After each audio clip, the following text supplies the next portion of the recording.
చుక్కకూర పచ్చడికి ముందు 4 కట్టలు చుక్కకూర, దాంట్లోకి అర కేజీ టమాటాలు, కారానికి సరిపడ్డ పచ్చిమిర్చి తీసుకోవాలి. ఆ తర్వాత ఈ మిక్సీ జార్ తీసుకుని దాంట్లోకి పచ్చిమిర్చి శుభ్రంగా కడిగేసుకుని వాటిని ఈ మిక్సీ జార్లో వేసేసుకోవాలి. ఇప్పుడు దాంట్లోకి కొన్ని వెల్లుల్లిపాయ రెమ్మలు కూడా వేసేయాలి.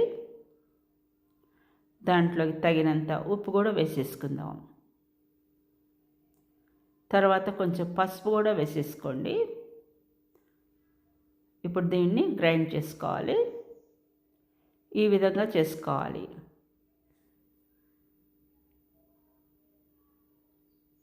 ఇప్పుడు స్టవ్ ఆన్ చేసుకుని స్టవ్ పై గిన్నెలో ఈ చుక్కకూర, కడిగిన చుక్కకూర అంతా కూడా వేసేద్దాము. దాంట్లోకి కట్ చేసి ఉంచుకున్నటువంటి ఈ టమాటా ముక్కలు కూడా వేసేయాలి.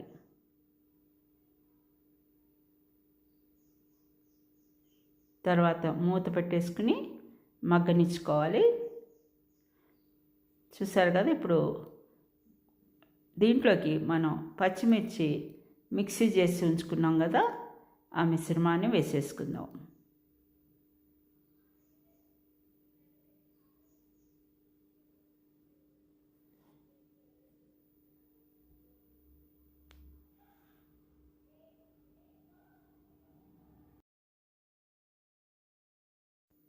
ఇప్పుడు మీడియం ఫ్లేమ్లో పెట్టుకుని మూత పెట్టేసుకోవాలి. ఇప్పుడు దీంట్లోకి మరికొద్దిగా సాల్ట్ వేసేద్దాం. ఆ తర్వాత మరికొద్దిగా కారం కూడా వేసేయాలి. చుక్కకూర కదా, పుల్లగా ఉంటుంది కాబట్టి మనం వేసిన పచ్చిమిర్చి కారం సరిపోదు. అందుకని మళ్ళా మనం ఎండు కారం కూడా వేసేద్దాం.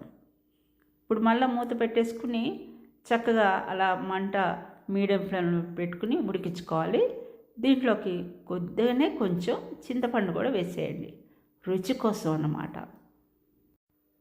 ఇప్పుడు మూత తీసి చూద్దామా, చక్కగా ఉడికిపోయింది, గుమగుమలాడిపోతుంది.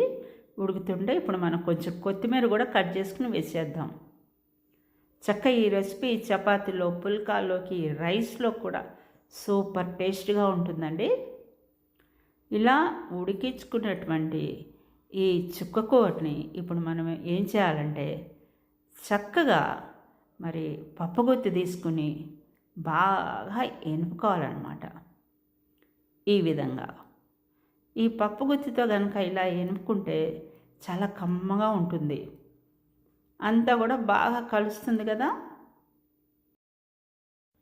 ఫ్లేవర్ మటుకు అదిరిపోతుంది. మనం ఆకుకూర చక్కగా ఇలా ఉడికించుకుంటే కనుక చాలా చాలా బాగుంటుంది. దాంట్లో ఈ టమాటాలు, చింతపండు ఇవన్నీ వేసుకున్నాం కాబట్టి చాలా రుచిగా ఉంటుంది. ఈ చుక్కకూర పచ్చడి అన్నమాట ఇది. ఇప్పుడు మళ్ళీ స్టవ్ ఆన్ చేసిన స్టవ్ పై గిన్నె పెట్టేసుకుని దాంట్లోకి ఆయిల్ వేసేసుకుని, ఆయిల్ వేడెక్కగానే దాంట్లో కొన్ని మెంతులు, ఆవాలు, జీలకర్ర, మరికొద్దిగా ఇంగువ కూడా వేసేద్దాం. దాంట్లో కొన్ని ఎండుమిర్చి కూడా తుంచుకుని వేసుకోండి. ఆ తర్వాత కరివేపాకు కూడా వేసేయాలి. ఇప్పుడు తాలింపుని చక్కగా దోరగా వేపుకోవాలి. ఇప్పుడు దీంట్లోకి ముందుగా మనం ఉడికించుకున్నటువంటి ఈ చుక్కకూరను అంతని కూడా వేసేద్దాం. అంతే, సూపర్ టేస్ట్గా ఉంటుంది ఈ చుక్కకూర పచ్చడి. మిస్ కాకుండా మీరు కూడా ఒకసారి ట్రై చేయండి. టేస్ట్ ఎలా వచ్చిందో కామెంట్ బాక్స్లో తెలియపరచండి. మరి ఒక సరికొత్త వీడియోతో మళ్ళీ కలుద్దాం.